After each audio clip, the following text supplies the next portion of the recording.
Magandang gabi sa ating lahat. Ayan guys, mayroon akong bagong lulutuin. Ayan siya, giniling na. Hindi po kasali yung sagot, kasi siya na nasali. Ayan siya. At saka yan ay bechamel. At saka yan.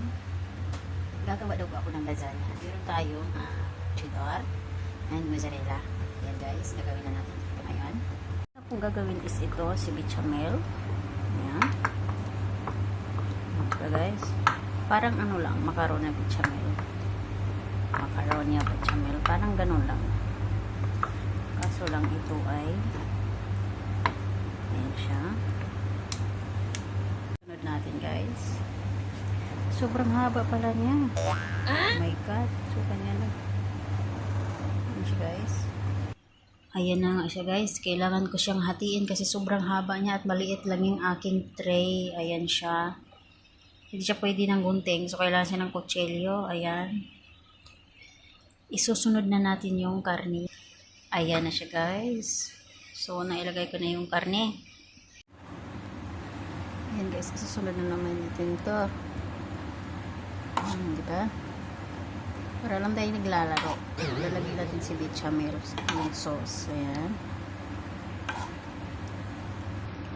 Ayan guys, yung bechamel ko po sauce ay gatas lang po yan at saka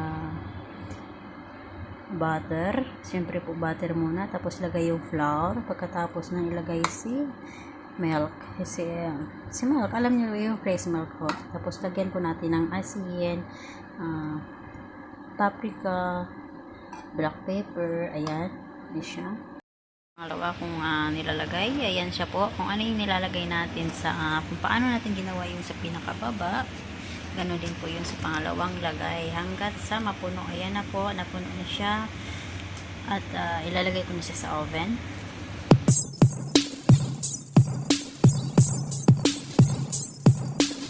Guys, luto na siya. At ito na nga guys, malapit na siyang maluto. Hindi kasi siya pantay. So ayan. Ayan guys, kinuha ko na sa oven, nilabas ko na siya, at ayan po nga, tingnan po natin, tikman. Ito na nga, luto na yung aking lasagna. Ayan, titikim na ako syempre guys.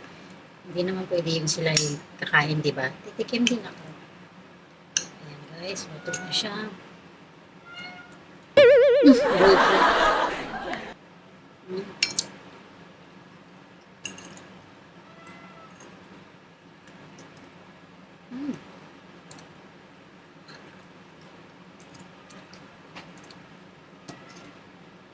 Talagyan siya ng hot sauce, mas lalo siyang masarap. Ayan guys, thank you for watching.